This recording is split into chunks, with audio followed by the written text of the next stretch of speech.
Dear Dhamma friends, we are going to start another session of question and answers.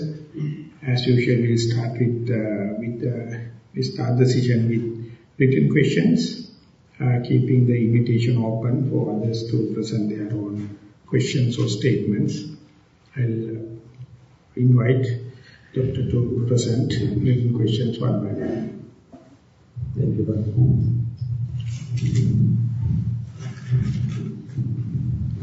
First question.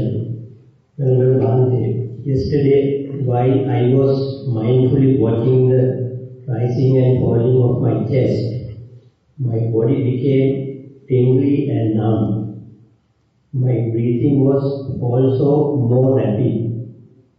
While I was in this state, I was able to continue focusing on the rising and falling of my chest. I noticed that my mind wanted to create thoughts frequently, but I was aware of most of my thoughts almost as soon as they began to form, and therefore I did not stray far off from the primary object. Since my breathing was slightly rapid, I told myself to relax, and I was able to return to my normal breathing. After doing that, I felt calm. What I am wondering is if it is okay to tell myself to relax when my breathing is rapid, since this is directing myself to do something rather than observing. Thank you.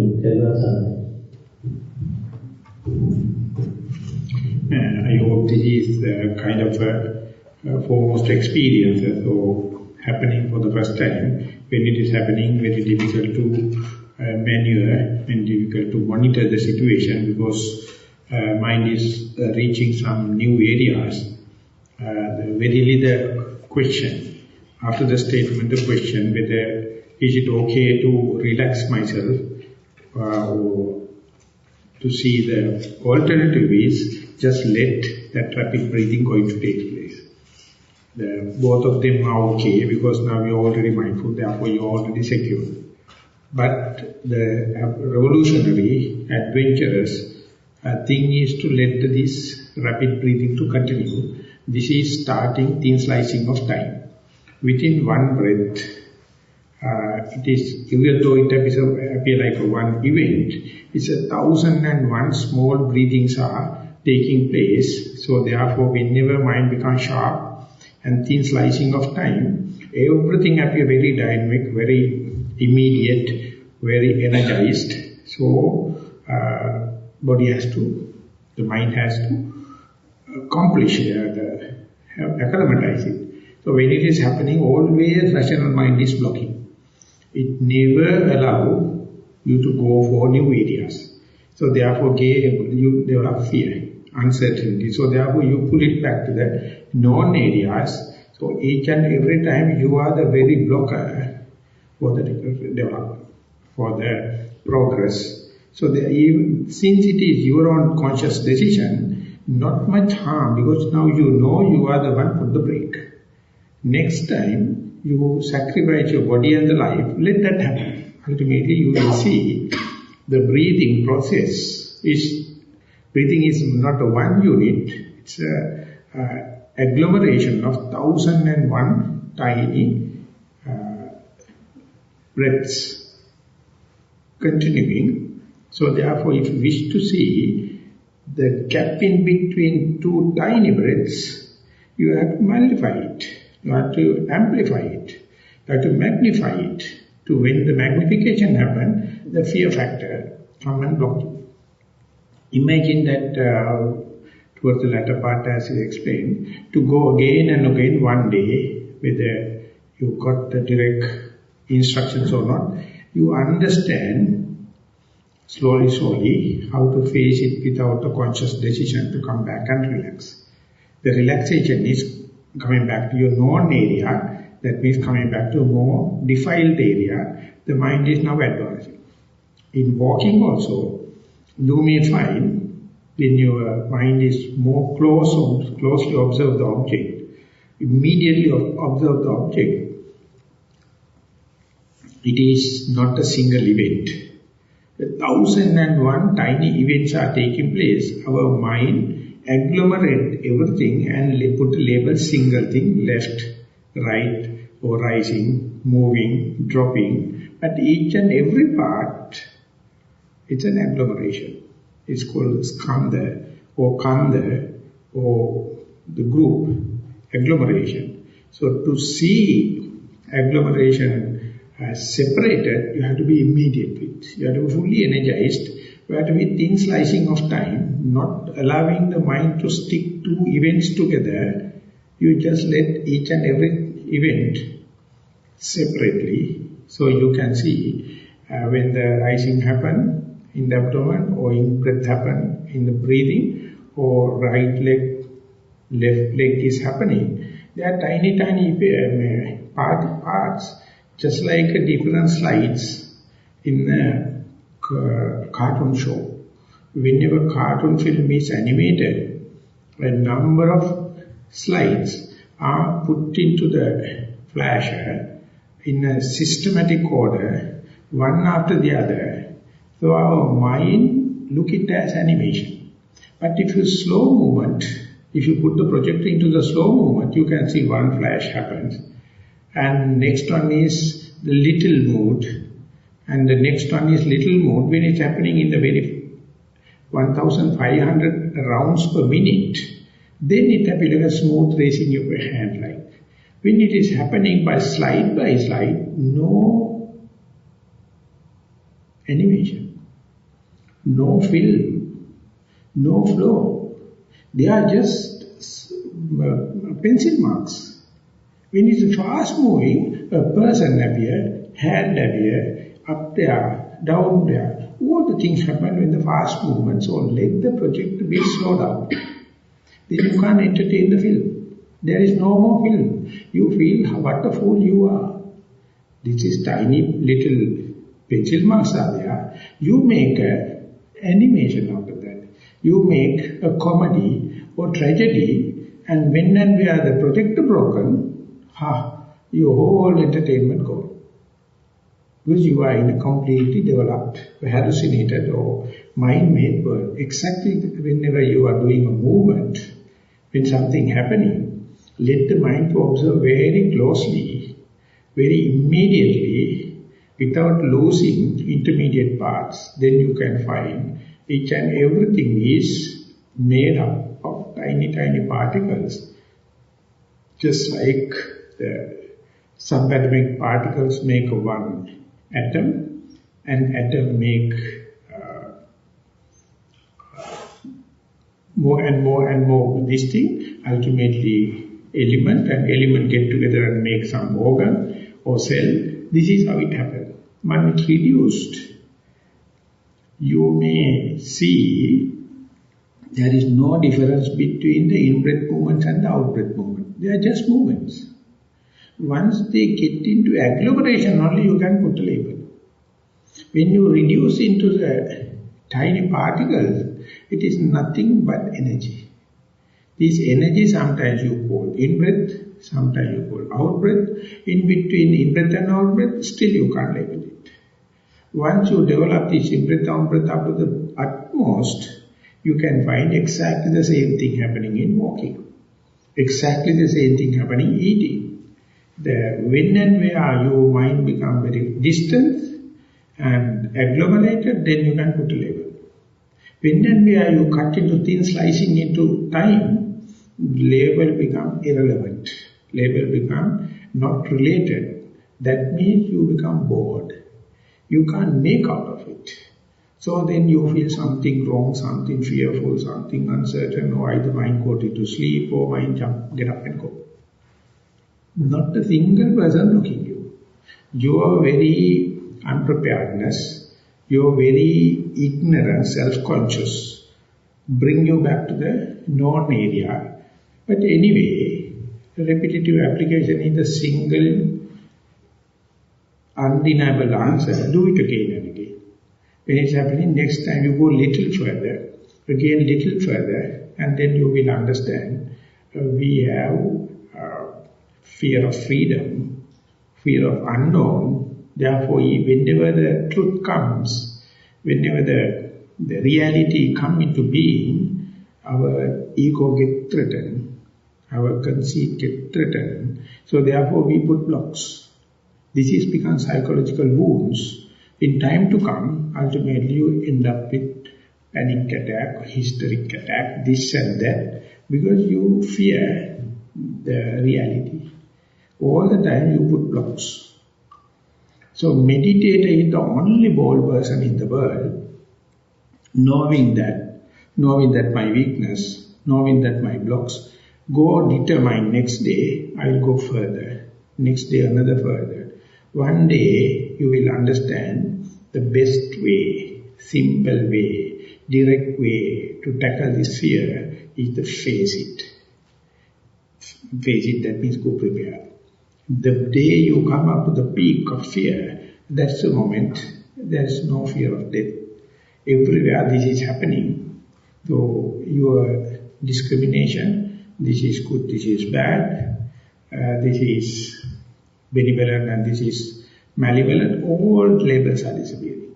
You just try to see the dynamism, the energy drama, and ultimately you find that energy drama by itself has no any discrimination as male, female, good and the bad, but your very judgmental mind, your very rational mind, linear mind is always a burden to your understanding who am I. But it is not a burden to understand external things. It accumulates on and on, accumulating history, geography, physics, chemistry, no end, because it is not threatening your ego, it is not threatening your conceit, but very this thing is appear like threatening. So therefore this is a very good invitation, very good suggestion, but you are not ready yet to second it. What the Buddha says is, have faith on the Buddha, second it. Let it happen unhindered, and you will go against the grain and understand this fear is always something perverted, always blocking. So therefore, the day you understand how much from morning to evening you calculate in order to get rid of fear, so much so you are burning your candle from both ends. Let the fear come and you can face it. Once it is face to face it, you understand you will become rejuvenated. You become energized. You become charged with the battery, and ultimately that your charged situation, energized situation become contagious. Wherever you go, other people also will find that fear is something negative. That is the way Buddha propagated his teaching. He was completely full of energy. Wherever he goes, people can't play fool. They can see themselves. There is a person who already gone either side, thither, and then he come and live with the people to say how much they are out of fear.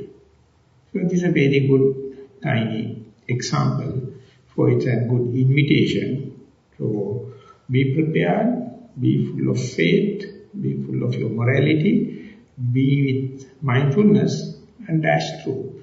And then only you will understand who the Buddha is. Buddha is not the artistic person, it's full of vigor, full of energy, full of lover of danger, and asking everyone to sacrifice anything in order to understand who am I, even to understand what is really happening, not allow this fear to come and play hell. It is in Sinhala we call hubasbaya. It is nothing, simply nothing. It's a created taboo, created phobia, created phobia. Therefore, whatever the pleasurable thing we get, we never entertain them because of fear. And we have very limited range. Within that only we are going to satisfy our thing. By selecting that tiny our likings and dislikes, we are covering so much of things. But meditator is a revolutionary person. But here, in this letter, it don't appear much revolutionary. But of course, it is revolution to go at least up to that level. And further also, just it's a matter of your outlook. I wish and I invite to dash through. Thank you. Second question. Dear Bhante, please elaborate on how to develop loving kindness towards oneself. Thank you. So this is the beginning of the instruction. Sit comfortably, make yourself balanced, make yourself relaxed, don't get it tight, and just entertain, I am here now, relaxed. Maintain that thought moment for a whole 1 hour, you are fully enlightened. If you can maintain this thought moment, I am sitting here, symmetrically balanced, and not tighten muscles or limbs. If you can be with 1 hour, I will guarantee you must be an arahant. Otherwise, no. So much you hate the relaxation. So live in that, you jump into the past, jump into the future, jump into the other person or other place, and you hate the present here and now. So be with, when you are walking, just walk and see I am not sitting, I am not standing, I am not lying down, I am walking. Be aware of that. Maybe 1 hour, you can say how many relaxation. What the kind of relaxation, but you can't do it because you hate your posture, you hate yourself. Instead you love past and the future, other people and other places. So therefore love your body, that is what you call kayagata sati sata sahagata. Be with your body with gladness, with rapture. It is not easy. We have so much of 1001 thing distractions from here, now I am, to past and future, other places and other people. So that is what we loved, what we earned, what we brag about. Everything is nothing but a distraction for the present moment, distraction to the loving kindness. This loving kindness is called Maitri Kaya Karma, loving kindness in terms of physical activity, very tangible. Not the Vachi Karma like verbal, not the Mano Karma like radiating method, it's a physical one. You are the very person, immediately come to understand, now I am with myself. Myself is the best friend. Then onward, you can understand the rest of the world in their due perspective rather than your projections. So therefore, the basic instructions is based on how to develop loving kindness, but to never listen it. You can't hear it. So much you have heard. Early instruction, you never listen. Even you listen, you bypass it. And then asking how to find the beginning, the middle and the end of the breath. And when I am breathing, I feel fast breathing, or I have kind of a forced breathing, I get headache. What is the medicine to headache? You never heard the first 2 sentences. Just relax on your body. Because of this phobia, because of this fear, you don't think, it is happening without thinking. You bypass these simple sentences in the instructions, and you trying for big formulas, golden formulas, thinking there is a shortcut to Nibbana. But simplicity is the Nibbana, so therefore, wherever you may be, if you wish to have an example, just look at a cat. See wherever a cat is so in comfort. If you are in attention, look at the cat.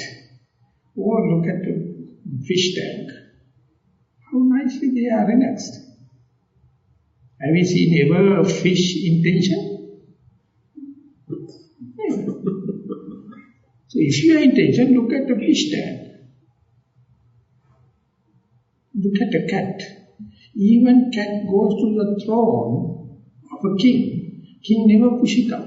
If a dog crying, king will kill. But the cat is invited because it is simple, relaxation.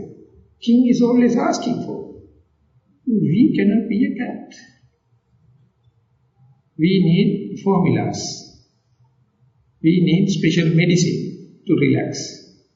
Because simple fact, you understand how much the hate is working, hate towards here, now, where.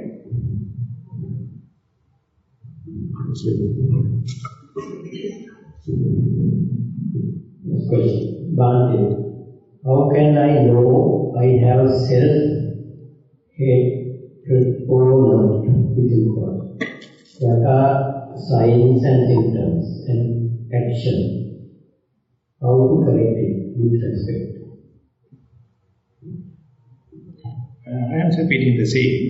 When and where you here and now, no self-hatred, no conceit, no desire. When and where you jump out of that, knowingly or unknowingly, that is because of the self-hatred. So therefore, let the mind to sit comfortably and ask, be here for maybe 10 minutes, 15 minutes, 20 minutes, 30 minutes, and see how quickly it is jumping out. Jumping out because it hates the person here and now. So this is a very clear example or very clear way of testing you. But don't be angry with that. Then you will be feeling more and more. Just understand, our mind is searching for tension, searching for defilements, searching for frustration. But in the here and now, no frustration, no tension. So therefore it feels no go, not dramatic, very boring. So you go for, and you don't know this jumping out is basically simply due to self-hatred. And simple, humble advice is don't hate the hatred. Just see it and bring again the mind back to the here now I am. And again it will jump, and again bring it back. You are the winner.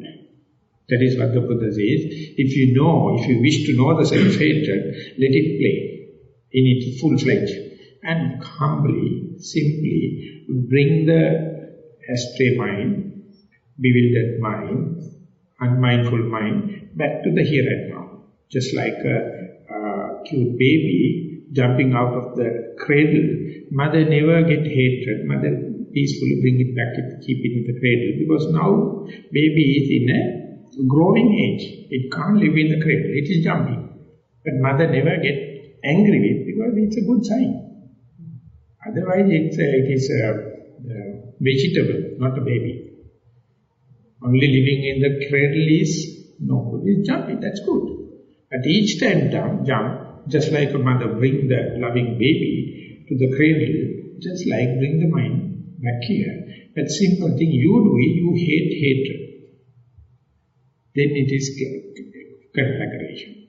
So therefore love the hatred, see the hatred, just like this question. Understand where is this hatred lying. Whenever you give a comfort zone, it jumps out of that.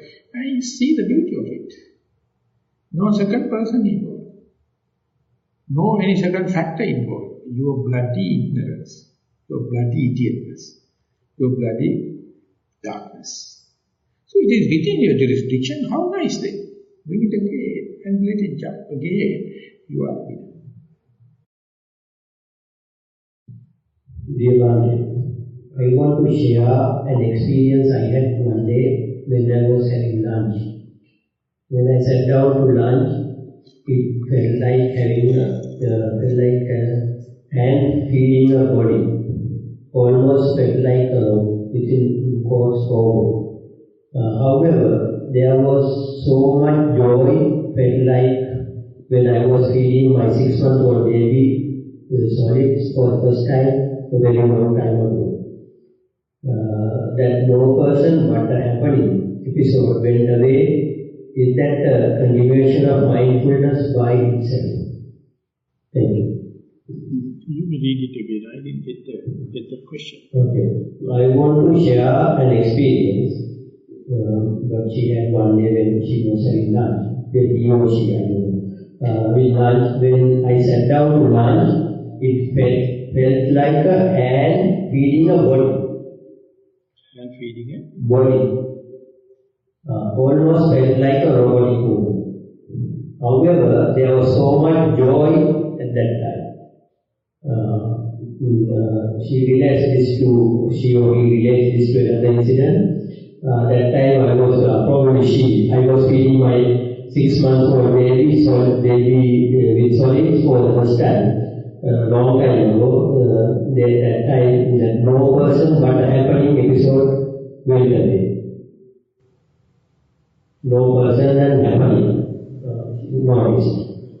That episode went away. Is that a continuous of mindfulness by itself? One crazy Indian teacher used to say, whenever you are do away with sex, next entertainment is good. So monks are completely in a mess up with food, so all of them are with diabetes. All of them are with the blood pressure, cholesterol. Because they are consciously not to go for this sexual indulgence, so enough food available, why not? And the lay people give as much as possible, and ultimately all our poor monks are spending time in the hospital. So whenever you come to the retreat also, that's the same. The only thing is food. There's one American friend there, McDonald, and not the McDonald, they are the father and the son. And they are, of course, Sri Lankan, running a hospital or something like that here. And they told, nothing we can explain, entertain Nissarana except the dining hall. That is the only thing, whole day I am waiting just to go and eat. Walking meditation, sitting is like hacking. I can't. That too much of heat, too much of sweating, only the feeding. So it's something that is very innocent, you can use it, no problem. But the Buddha says, by way of love towards the food, by contemplating upon the food, you can go to Nibbana. It's a very essential one part that in this Sutta also it is appearing. One part of our life. And we make so much of entrepreneurship out of food. The whole day you are spending thinking about the morning, the lunch and the dinner. The whole day finished. Thinking about the parties, cooking, breakfast, something to drink, and something for supper, something soup, something sweets. And so therefore whole day is not enough. So the Buddha says that forget about at least afternoon and be busy with in the morning hours, and morning, evening you can take it for food. So many Americans are asking, why is that even dinner is missing? What is the relationship with morality, with feeding? So what is wrong if you get the dinner? So this is the way of calculations. So therefore, if you can be mindful in food, next to your walking and sitting meditation, this is a very important area where you have to take the meal and see your emotions and your feelings, how it is coming out, and observe it, and it is satisfying your hunger, but not to go for overeating, and therefore it is when and where you are eating, you have to be mindful, but it's very difficult. In the Burmese system, always master has to be in the dining hall as far as yogis are there. So how they serve themselves, how they go and sit, how they eat without making any noise or talking, and how they leave the meditation. Otherwise, it is a very talkative place. And Rabindranath Tagore, that is why he told, his minisum kuspuravana bojun mesa sarasannata mahapipune natha nederani. The wish of the flower, telling that I never came into bloom and go into the dining hall and make it decorated while these bloody idiots are coming and feeding them. That is not my wish.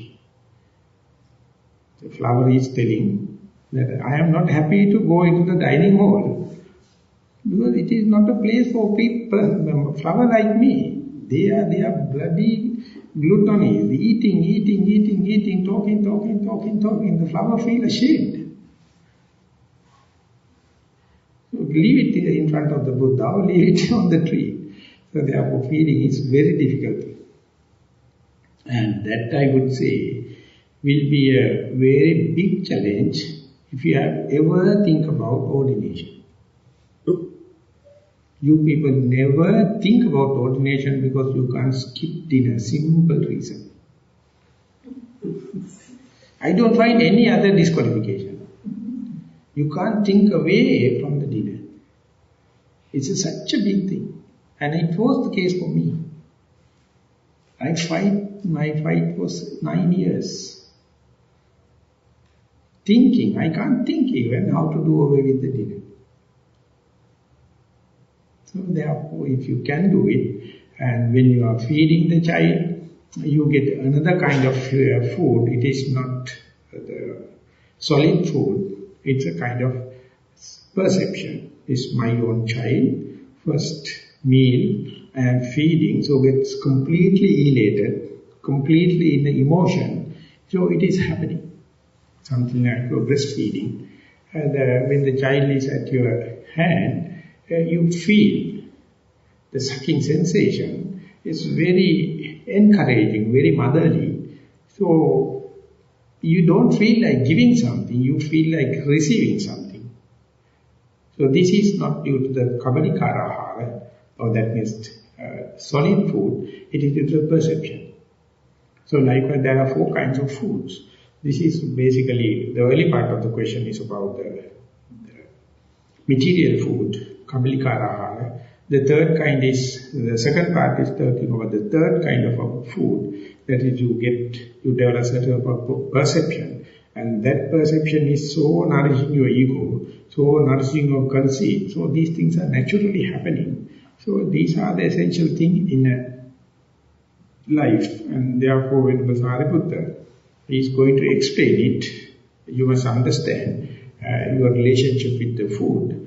Venerable Maha says, when you are eating, if you are mindful, fairly you are safe. So therefore in eating, don't let anyone to come and interfere. Let your process keep on doing. Maybe you are entertaining, maybe you are unmindful, whatever may be, just this concentrated feeding. And because it is a kind of a weak point, weak place in our life. Just like when you are walking, when you go to the end, at the end there are a lot of chances to mind to go astray. So there you have to be very attentive, more than you are going pacing up and down at the edge, at the end. It's a posture junctions like. In feeding also the same. So therefore take interest, take time, but don't self-judgmental, thinking that you are often losing mindfulness or you are chasing behind the taste kind of thing. Never mind, still if you know it, quite better off. And Maha make a special another remark. People with more than 60 years, when they are meditating, they start hating food. Something like anorexia. And they think eating little is morality. So they ultimately fall into sick. Telling, I don't feel like one thing eating like that, it is something adding kilesas. So half day they stop it and they develop diseases. So therefore you must understand, you have to get your fair meal. Don't get engrossed with too much eating or too less. But to be aware of it, and it is not easy. It's a lifelong process. So therefore, don't have anyone or any contact while you are eating. Let you fully concentrated and try to eat it. And it is like a university. So much of faculties, you have to understand the taste, you have to understand the smell, colors, and your chewing, and your hand, how it works. And soon In hunger, how much first morsel is accomplishing, and the second, third, fourth morsel, your taste is disappearing, food become not much interested, and at a point you refuse. But at the first morsel, are so happy, you become fully accomplished. At few morsels time, finish. But 6 hours time, again hunger. Again very happy with another one morsel of food. So understanding, you can see, no one can live without food. That's a very one single thing you have to understand. Sabbe satta aharatthitika. Our whole existence, 1/4 is for the meal. And whenever you are taking, you tend to relax. You tend to go emotional. So therefore, make it as a meditational movement, so that you can understand how with the emotional contribution, physical contribution, ear, eye, nose, tongue, everything contributes. So therefore, it is a very rich if you can take it under control. And even if it is not under control, don't worry. It is very difficult. It is very challenging. Try to be mindful as much as possible. So therefore, this whole thing is not indicating mindfulness or not indicating the kabbalinkara ahara, the eatable, chewable. Some other are also involved in this statement, and in future talks, hopefully, we will be talking about them. Thank you. Dear Bhante, during this morning sitting meditation, I had an interesting experience. I was with the primary object, the breath, and noticed the grossness and cool effect of the in-breath, and less prominent and sensitive out-breath. Over the course of the meditation, I observed the breath became more and more shorter and more subtle. I observed the breath was roughly a third of the duration in both the in-breath and the out-breath, with the in-breath being more prominent and the out-breath less so, tapering off. At this time, I observed my positive tilting further to the right. My posture tilting further to the right. I maintained focus on the primary object as the posture continued to lean and tilt. It got to a point where my left knee was off the mat and I was balancing on my right thigh. I let this continue, but after a while I brought my mind to the posture and corrected it. Upon doing so, I felt I was going against the natural flow. I felt sorry for my body. To give an example,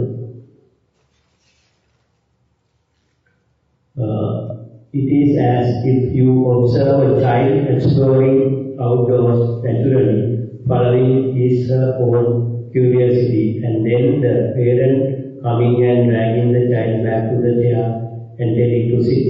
I felt as though I was the parent and I was interfering with the body's own nature, so to speak.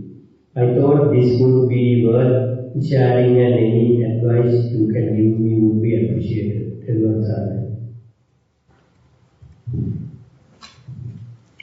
The early part of the reporting is basically on the primary object, and then soon that bodily tilting happens. Whole emphasis has gone there and mind got engrossed, mind got completely engaged with that, and therefore failed to understand, failed to observe the breath. So, two ways. One thing is be aware of your body, and there you can see your volitional activities and unvolitional activities. Your conscious thing you do and unconsciously what is happening. So on that side, fairly observation is okay, but meanwhile, if you can keep the track with your primary object through this bodily tiltation, that accessibility to the primary object itself is making the theme, making the symmetry, making the balancing. So instead of you fork your fingers and correct your body, I mean it is naturally happening, you are not came to that, but it is occasionally, accidentally it happens. I am not finding fault with it, but instead you can just be aware. My alignment always must be with the primary object. Is it possible, while I am tilting to the right side, can see the breath? And what is the breath? Earlier it is, in-breath is cross, out-breath is subtle. It is disappearing. Still it is the same pattern. In-breath is cross and out-breath is subtle and still disappearing. Or is it already disappeared? Or you can't see through your tilting and see the breath. Whatever may be, if you know where to find your refuge, where to find your solace, you know the balance. Otherwise you are manipulating. Otherwise there may be some entertaining of doubts, even if you do the correct thing.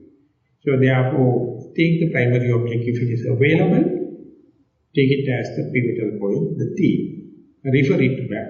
So to say, what is my in-breath and out-breath when I am body erect, and whenever body is tilting, now what is the relation with the in-breath and out-breath? It is changed or the same. Then your presentation is very short to the point and maintained in the theme. And then you can understand, mindfulness is more straight. Mindfulness is very short to the point, very natural, rather than handling the body. So therefore, each and every one of us, when walking, we are not in balance. When we are sitting, not in balance. So therefore, longer, when you have this habituation, the body adjusting itself. That is how the diseases are coming. We never sit symmetrically. We never walk symmetrically. To understand that, you have to keep an open eye. Yes, now I feel I am a rightist, I am not a communist or leftist. Next day you will be a communist and you will be leaning to the left side. And each and everyone should have a party. So American people going to the right, I think very understood. Capitalistic country. He is leaning to the right, or leaning to Obama. No problem. You will not be chased away by the America by leaning to the right side, but be careful when you are leaning to the left side. Maybe a spy. So therefore don't get engrossed with the right side itself. See, is it the nature? Always am I tilting to the left or right? So this is the way you must be completely distance observer. And whenever such a thing happens, you can see how you get engrossed with it. Or because it is calling that mind gets obsessed with this kind of thing. Immediately you lose the primary. You don't know. Then onward, no alignment, no balance. But your talking is completely fragmented. Bias, because you lost the connection with the primary object. So therefore keep that as a sign. As far as you are connected with primary object, no defilement in the brain. Whenever you leave the primary object and whatever you are talking, it is nothing but eccentric, nothing but a defilement. So therefore don't worry about the defilement. Try to keep the relationship as much as possible with the primary object. Then you know the art. More and more you progress. Wherever you go, as far as you know the primary object, lost. Early people, when they are navigating, they were looking to the northern star. As far as they know the northern star, in the night they know how to get the bearing. But they are not going to go to northern star. Northern star is a bearing. So the moment you lost the northern star, all your walking is just a wastage of petrol. So you must have the connection with the northern star. For the moment people have GPS and the magnet, compass. Everything is the very old knowledge. Wherever you go, you must have the bearing. Where's the north?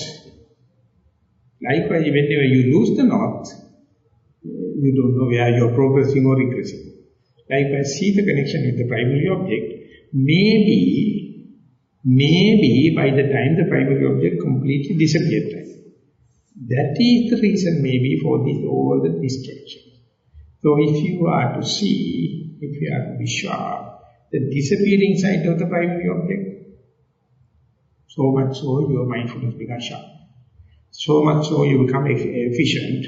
So in future, wherever mindfulness going to report that disappearing of the mindfulness, primary object, or becoming subtler and subtler, you must have the double here, double force, reinforce, double dose mindfulness, boost mindfulness to see the disappearing in-breath and out-breath. Then so much of such a thing happen, bending of the legs and different sounds, different lights, different smells, different tastes, many things happen.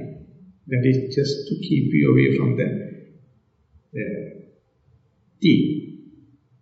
So you must be prepared. It's of course a progress. But if you lose the primary object, you lost the orientation. So all the theme that I am talking is, here the orientation is not being maintained. After the 2/3 of the essay, yes. The last 1/3 of the essay, lost. Therefore, a lot of cock and bull stories can happen. So therefore, next time, don't let it happen in such earlier. Try to maintain as long as possible.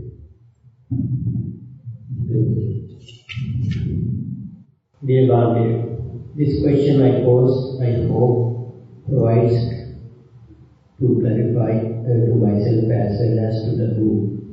Is there such a thing called wholesome desire? All desires are defined, but are some less than so than others. For example, the desire to continue the meditative practice in our day-to-day life is or the desire to be in the here, now I am. As often as one can, shouldn't we use these as tools to continue our practice?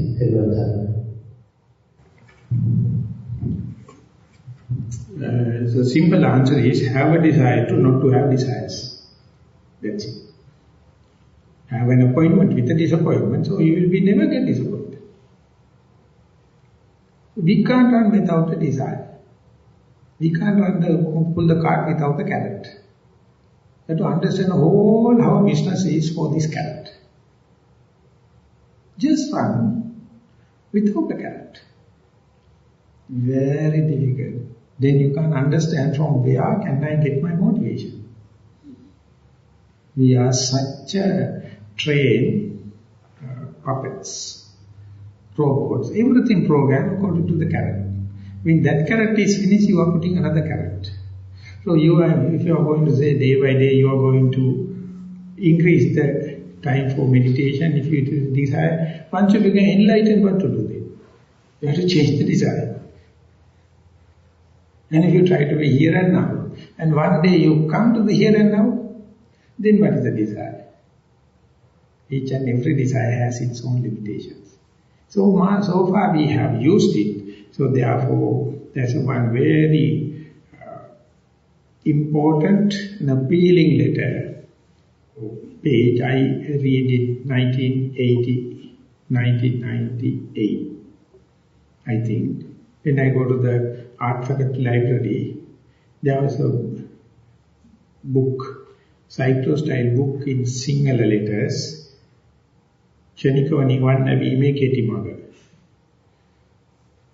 How to get Nibbana quickly. I am not a Buddhist at that time, but anyway, seeing it is a very quick way, I will start reading. And it says, it's a Mahayana book translated, if you happen to meet Buddha, kick him off. Because it is your hallucination, our Buddha passed away. If you are expecting Nibbana, it is like something, a shit not washed off in your toilet. Nibbana you can't get by wish. So it was so credible, so contradicting, and later asking, you fools still reading this book, leave it, leave it. Don't you understand you are a fool? By reading where you can go. So I feel like reading again and again. At the end of the book, there was a one page of disappointment. Only one A4 paper, disappointment. Of course, I don't have for the moment, but I know the source. And written by Trungpa, I think the first person came to America on Maha and Buddhism, and is a contradictory character. He says, our whole life is nothing but disappointment. We are one after the one appointment. No one try to have an appointment with the disappointment, because Nibbana is kind of a disappointment. You lose your ego. You lose your conceit. You lose your desire, so it's utter disappointment. And he is asking, so much of people attain Nibbana, have you heard anyone throw a party? After achieving so much of big thing, because by the time you achieve, you are no more. It's utter disappointment. So why not play without an objective, without a desire, without a wish, without a volition, without determination? The word the Buddha used for the desire, not the desire, the volition, the will, the determination is sankhara. Sabbe sankhara dukkha. All the determinations are leading to suffering. Sabbe sankhara anicca. You all have heard about that. But you never ponder into the idea, whatever the will, always evil. Let the thing happen, it's beautiful. Let the flower bloom, most marvelous thing. Let the sun rise, happening. Anything you have done, anything you determine, anything you adjusted, it is filthy, it is subject to criticisms. Anything happen, no one can criticize, but you can't let anything happen. You have a determination, you have a wish, you have a will, it must happen into my own way. The America, the new order. American politics, they are going to give a new order. It's a completely artificial thing. So likewise, it is this desire, this determination, nothing but politics. That is the way the politicians are put you into the ground. So if you, whenever you have no desire, you have no relationship with the politicians, no relationship with the politics. You are completely with the nature. But you have fear. You always want to have a leader. Always want to have an aim. Always want to have an appointment. And chasing behind, the Buddha says, it is like chasing behind a mirage. Deer, when you see a heated air in a far distance, it appears like a water, mirage. So it is thirsty, chasing. Whatever you run away, the distance between the mirage and you never close up. Distance is the distance. You never see. Because you are very worried about the running. When more and more you run, so you go to the seashore and try to chase behind the horizon. More and more you go into it to see, it more and more get distance. You never reach the horizon. So our whole life is nothing but just a simple hope, simple desire, simple will. The Buddha is asking, Kaya Sankhara, Vachi Sankhara, Mano Sankhara, one by one release. The getting rid of physical involvement is the observation of the end of the breath. That is the least or bare minimum or intrinsic bodily activity, the breath. Look into the end of it. And then you can say, now I am free from volitions, desires, will towards the breath. And then make a determination not to talk. So there is little bit of inner chat is there, vitakka vichara, that also will go. And then only you can see mano vitakka or mano sankhara. When the physical and bodily thing is temporarily suppressed, then you can see who am I. It's utter full of defilements, utter shit. That is what you bring from this life to the other life. That is what you bring from today evening to the next morning. That is never changed because you are not looking, you are not brave enough to look into that. It is such accumulated precipitation of all the dirty things and all the mishaps happen, they are precipitated. So this is well covered by gloss over, by physical and verbal activities, and together with desire, together with will, together with camouflage. So the yogi, after the instructions of Buddha, do away with this desirable or willful activities, physical, verbal, and let the mind to come, froth, and proliferate, and look at it. So fearful, so nauseating, easy to go mad. You never expect you are brooding this kind of a filthy thing. But the thing is, everyone's filth is equal. Everyone's is equal. So therefore it is not your filth, it's a humanity. So the day you disappreciate it start to disappear. As far as you are covering, it's accumulated.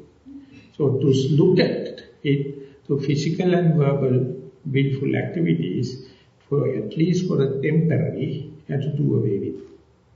This is what you call tapas, or austerity, or meditation, and kind of restrainment. You can do whole day, and you can test it. And when and where there, you can see what is underneath, what is under the carpet. So you can't look at it because you are so much engrossed with bodily activities and verbal activities. If the verbal activity is not there, the inner chatter, so you have to do away. The one very important threshold, one very important boundary is the cessation of your primary object.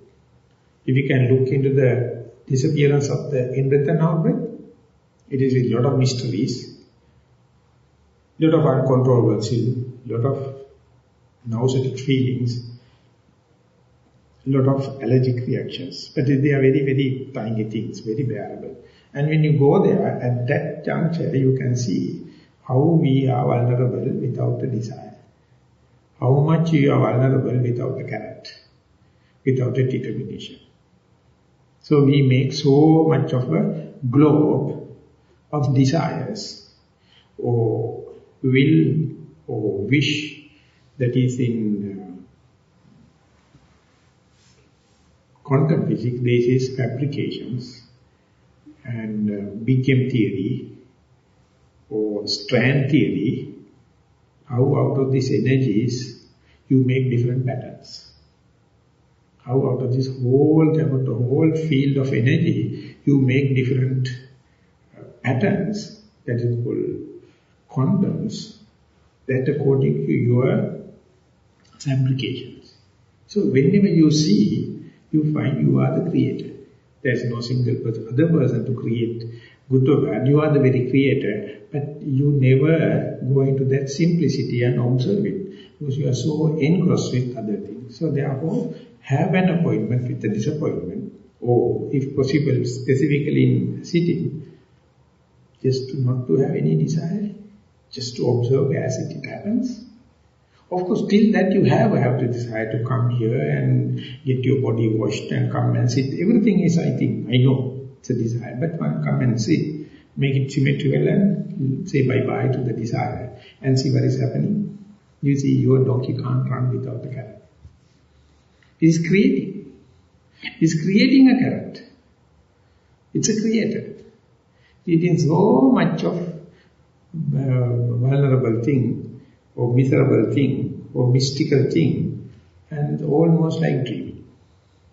So therefore you must have such a boldness to give up desire and have a desire to not to have a desire. This is a very revolutionary thing Buddha presented as far as the desire. If you understand the desire, implant a desire, not to have a desire. So it is epistemological suicide. You are dead. Even to think about that, you are dead. It's such a challenge. To live even a split second without a desire. It's like a beast. It's like a drop. Endless cul-de-sac. So that is why we have our parents, our money bank and the insurance and this and that. All the reference points is to have our imaginary globe. So we are living in it. Once that is removed, it is suicidal. Because they become your whole life. They become your ego. When the Buddha, without known to you, is removing one by one. You don't know. And let you know, without any desire you can live.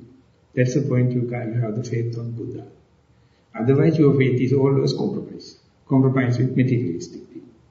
Whenever you experience living or mindfulness or awareness without any object, then the Buddha comes into me. Then the faith is becoming flourishing. You understand what the Buddha is. Till that you have a half-hearted mind, partly on the pressure or materialistic, partly on the Buddha. So therefore it is not working. Only the meditator has a chance to live without a desire. So therefore, on a grammatical and linguistic way you can say, have a desire to not to have a desire. I don't know whether it is communicating what I am talking about. I feel like you all are sleeping.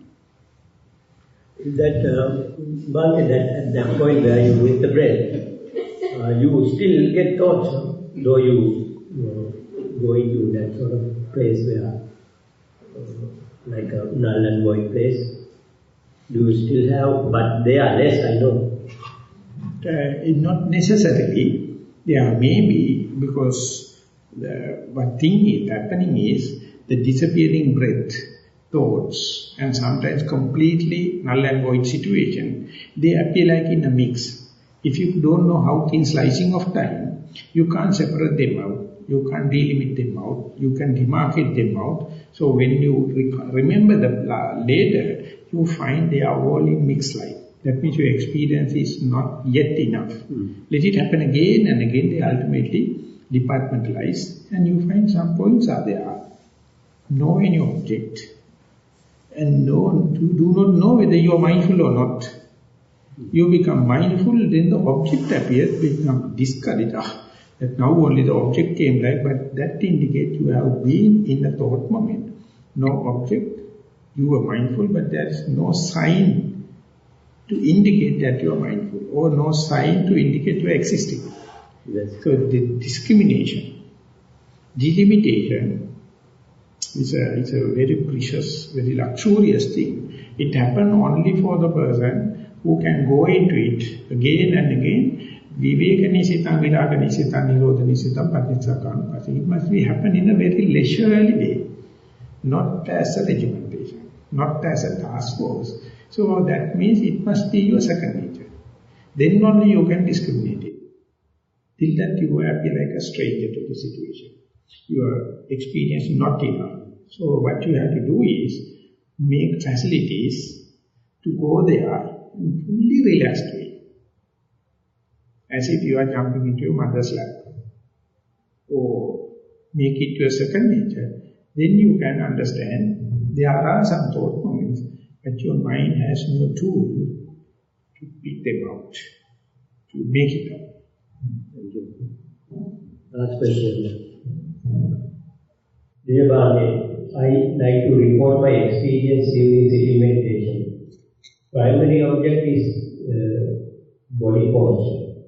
Usually I notice heaviness, rising body temperature and perspiration. When I acknowledge these secondary objects, and keep on looking at the body, those two objects disappear. Those secondary objects disappear. Then gradually enter into a dark, no light area. When I am there, thoughts rises. And when I acknowledge them as thoughts, they disappear too. Then sometimes I look for body posture, but I cannot see it. But I can see the breath and knot and latch onto it. I observe the breath as whole, then as in-breath and out-breath. Before I can observe each as a separate entity, breath disappears too. But then I observe tension somewhere, still I cannot pinpoint where the tension is. Most of the time I dislike this, but keep on observing this tension. Please advise me on this phenomenon. Thank you.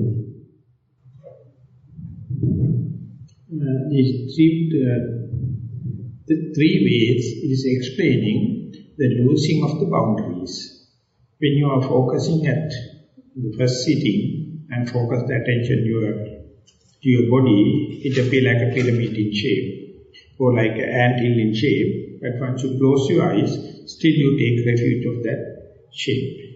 But when and where the breath is disappearing, the me and not me boundary is dissolving. It is almost like disappearing of myself. And then in-breath and out-breath boundary is disappearing. Then it almost like disappearing of the breath. And again the tension arises. Where it is it me or it is outside? You don't know. Therefore tension is a thought. It is no more inflicting. So wherever the problem arises with the boundary, whenever the boundary dissolves, the Buddha says, thing never dissolves, but boundary dissolves, problem dissolves. For example, when you call the Ganges the river, Yamuna the river, Maha the river, whatever may be, they have their own identity till it dissolves into the ocean. Once gone into the ocean, no problem. The river disappears. You feel resentment. No, but what is there? The identity disappears.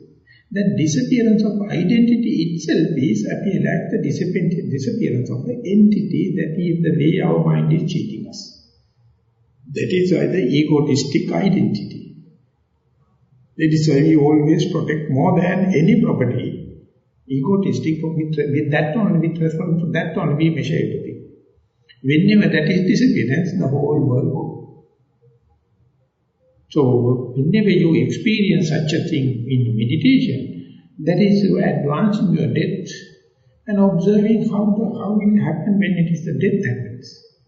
Little nothing happens. It's all the Mataviyapotejo, they will go into it. So your falsified ego, we think as existing, which is not, appear like it's null and void. So therefore, more and more experience this kind of thing, we understand we are fear about. But we are frightened about the death, about me or any other person.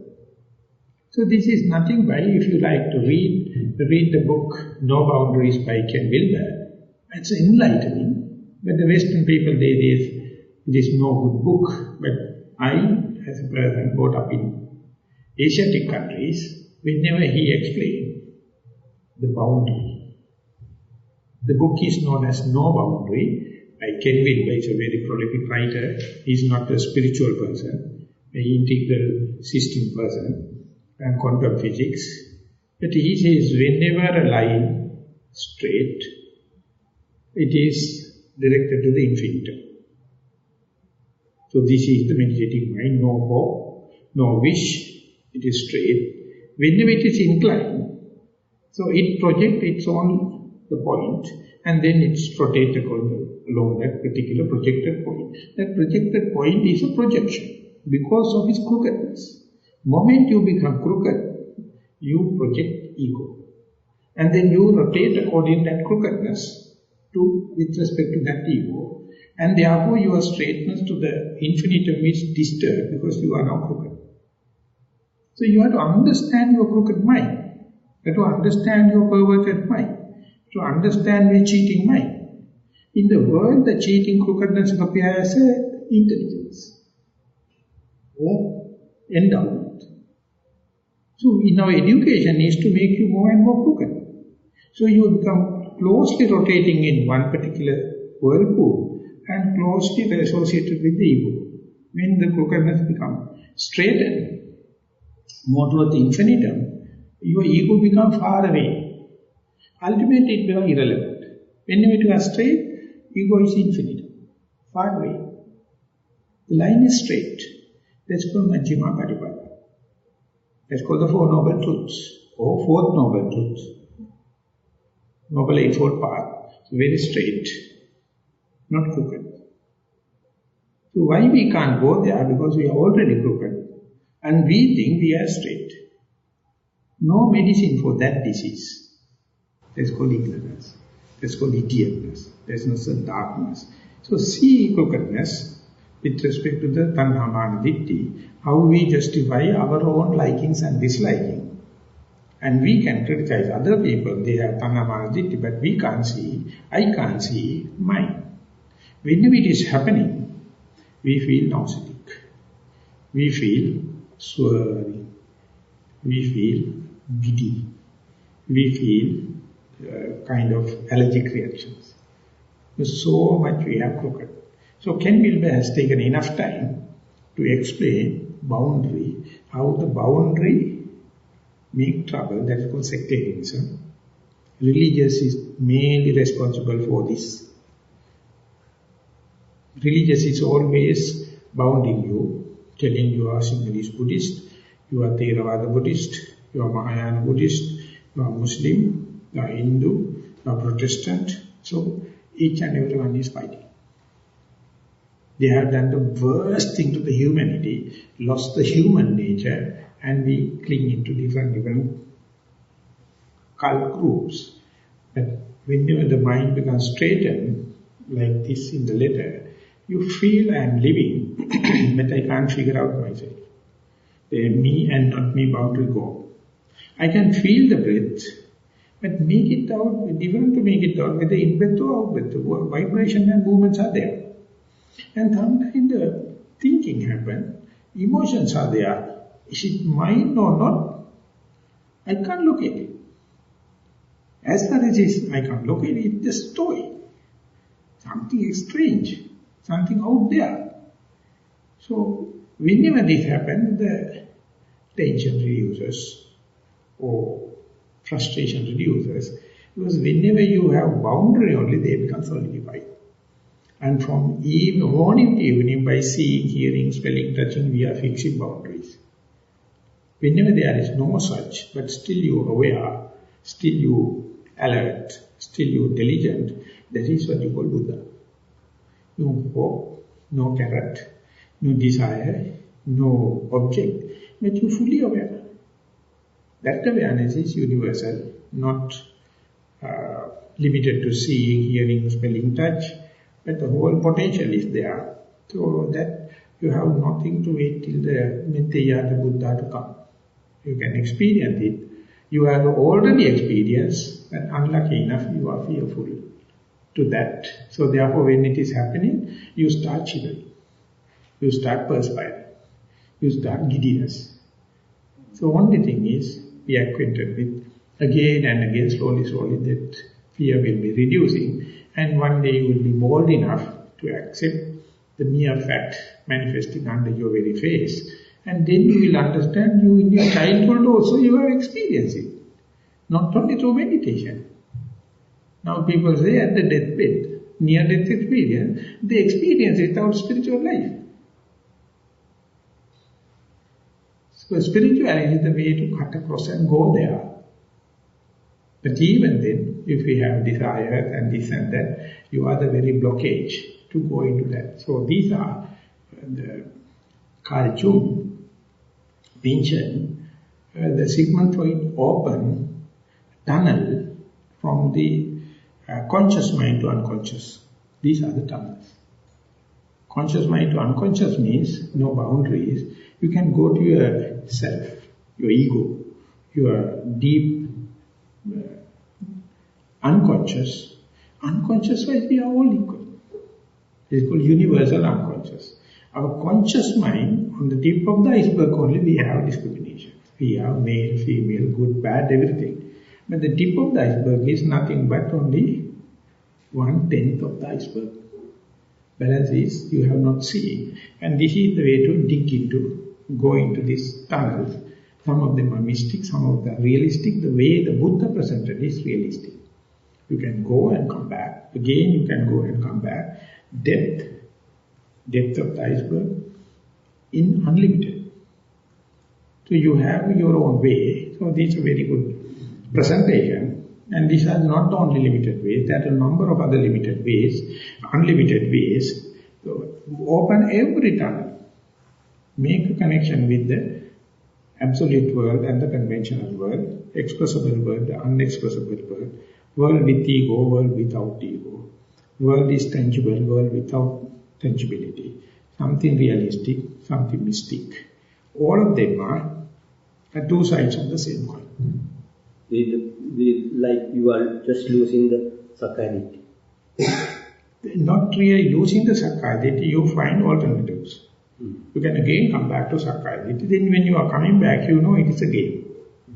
It is not something realistic. To run a car, there should have a balance. There should have an alignment. Without car, you can't run a wrong car. But alignment you can't purchase in the market. Alignment you have to happen inside. Likewise, ego must be there to live. But don't think ego is me. Ego is mine. Ego is myself. This is the mistake we have done. It's a necessary part for a machine to run. And ultimately it became intrinsic. You recognize it, ego, then anything happen to ego is you are inflicted. But the ego is not such a substantial thing. That's it. Okay, that's all the written questions. If there are, we have 10 more minutes. Yes? If you have any other. Related to that question, last night is on the teaching, on the talk, and then usually I meditate, I just focus on my breathing. But last night on the talk that I start to meditate by awareness from your body position. And I'm not sure, sometimes I'm confused because I never do this type of meditation. But I feel like a two person, like I aware of my body posture. In the same time, I have like a observing mind, watching my body posture. And it just work on like I can realize that I feel the heaviness. I feel like my body is like a piece of meat or big machine. Sit there on the cushion, I feel the hardness, I feel the warmness of my position. And then this is my primary object that I aware, the whole body posture. And then sometimes the mind itself, the observing mind, just go to observe my breathing, because my breathing is just tight. And then the mind is shifting from the primary go to my breathing and watch the breathing and able to see the breathing is too shallow, too narrow, too discomfort. And then itself, the body share the breathing itself because they may need some air. The body just get a long breathing in and out longer and go to the point of back to normal. And then the mind shift to something that happened, the feeling of the tingling numbness on the one side of the body. And the mind, I didn't tell, the observing mind just go to observe that part. And sometimes I'm able to see the start point, sometimes I'm not. Sometimes I see it already happened, but I see the changing from going and go to the subside. And then they shift back to the primary object again. back and forth like this, like whatever come up, it's like an awareness of the thing in the frame, the body, whatever come up. And the mind just jump to observe this one, and this one disappear, and the mind just jump to observe this one, and then go back to the primary object. And sometimes I'm confused.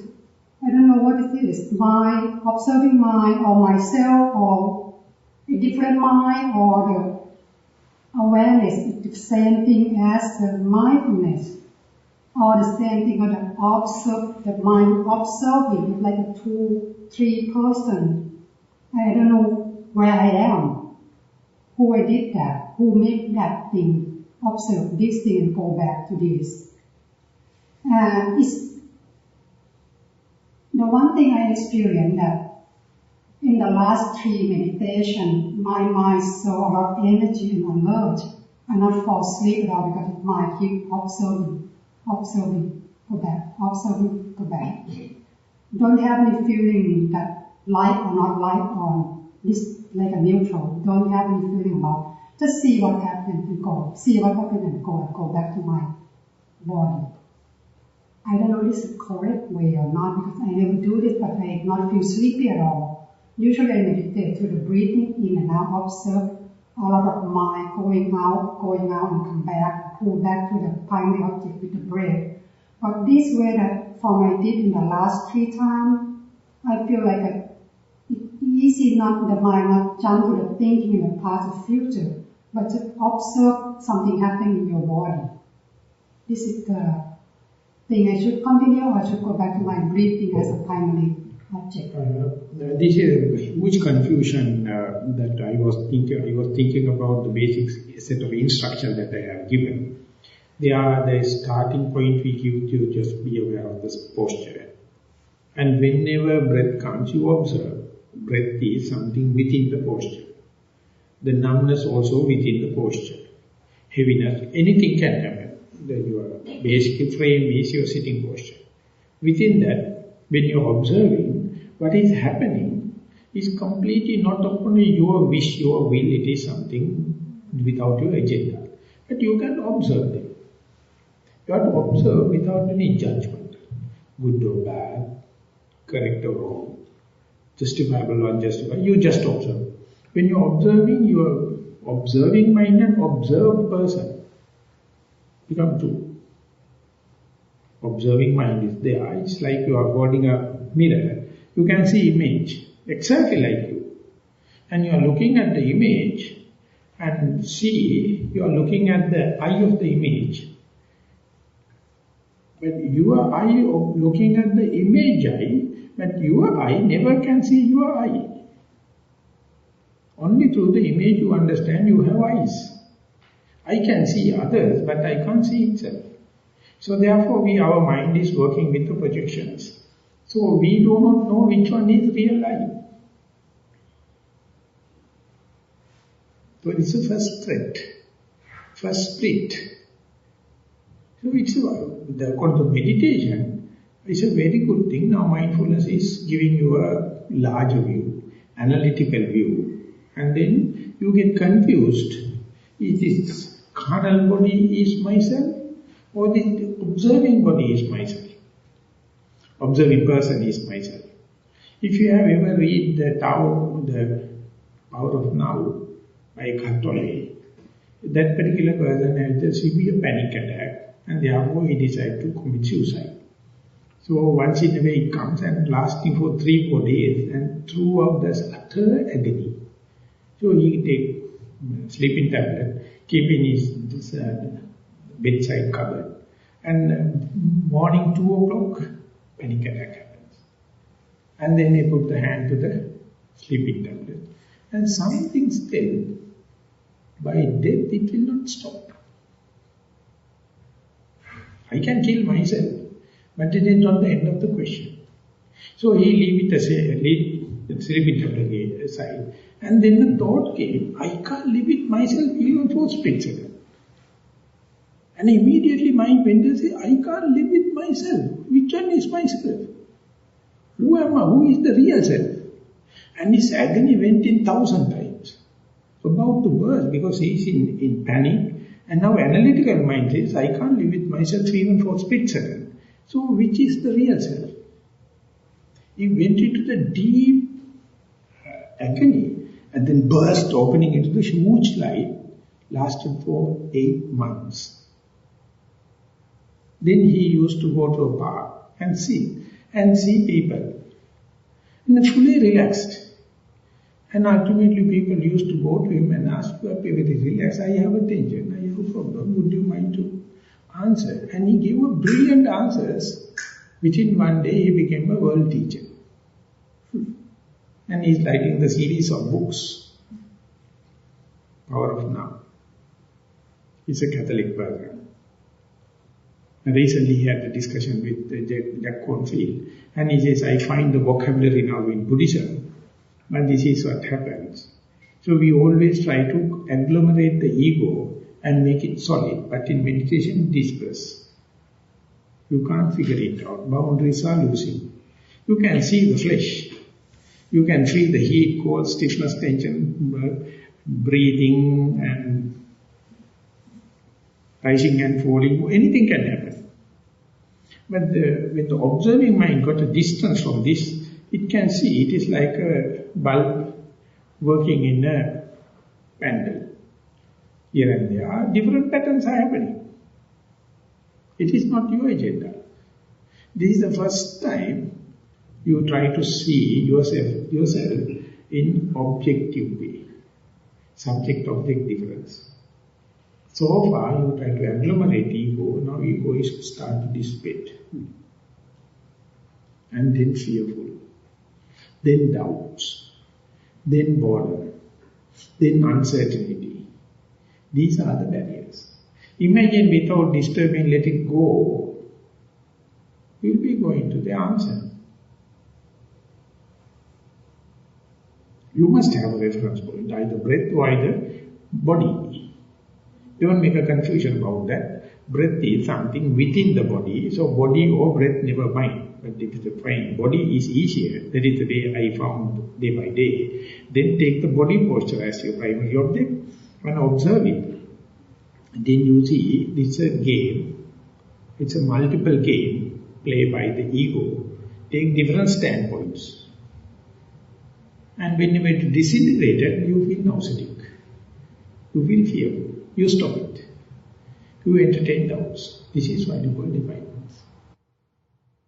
Let it happen, come over Chicago. You have no guts. You have no faith. You have no mindfulness. So our whole discussion is to give confidence. This is your own path, you can go forward or you can come back. Do it again, let it go a little further and again come back, again going, again come back. And then only you develop your own ways and means and you know the correct path. That is still mindfulness, right? And I still have mindfulness to be. Otherwise it never happen. Otherwise you have the hallucinations and sleepiness and all the kind. This is the full bright awareness. The accountability is there, bookkeeping is there, you are accountable. What happened? That is your confidence. So they will let it go a little further and again come back, little further, again come back, ultimately you find it is holographic diagram, no substance. Have you heard about the holography? So now only they understand. The Buddha says the whole life is nothing but Maya. It's a drama. It's a dream. It's a hallucination. It's a mirage. So we try to give a figure or value to this drama. So much so we are failing in our case. So just take it as a drama. Take it as a hallucinated, holographic projections. Or like a dream. Why should we fight each other, envy each other, kill each other? Everyone is in the drama. In the drama also there are fighting, but after you remove the costumes, you will just become the citizen Joe. One little more question, thank you. During that shifting between observing mind and meditating, and in some point in the middle of the body and during the flame of absorption, is some point like I'm not sure it's a calmness or not. It's something like a blank sucking to the tongue. Some spirit, I don't know about that. That's a calmness. That will become more and prominent, more and more prominent when you go next time also with the confidence. Again, go there and come back. Ultimately, you start to understand that while this dramatic, eventful thing happens, calmness is still there. Mindfulness is still there. Concentration is still there. It is not disturbed by this different multifaceted drama. Do we still need to observe that or just go back to the body? You can't observe for the moment. It has not precipitated yet. You have to have the same experience again and again. And amidst of all the dramatic thing, the complete calmness, complete settlement, complete balance, complete mindfulness is there. You don't believe, you want to have mindfulness in the very serene, undisturbed situation, but it's full of drama. Amidst of that, you see the calmness, you see the concentration, you see the mindfulness. It is not taking any object. It is there. But if you try to duplicate that again for the next time, you might not get it for long. You can't do it yourself. You can do away with your foolishness, manipulations, desires. Just sit and wait. It is the most difficult. You are too old. If you are a young child below 5 years old, very easy. They have no desire. But the thing is, they can't understand what Dhammajiva is saying. It hasn't taken time that it's not designed. It's just experience the same from the first, and then say, something different. But I just go back to my primary object. The known area, that's asking for security. That's due to fear. Due to uncertainty. That's why you ask the question. Our discussion is to give more confidence. To go it and come back. More and more you go there, you may find a peace of mind. Undisturbed is waiting there. Okay, now we have taken, 10 minutes more, so we have 50 minutes for walking meditation, and then we will be meeting here at 4 o'clock for 1 hour session. Thank you very much for your participation.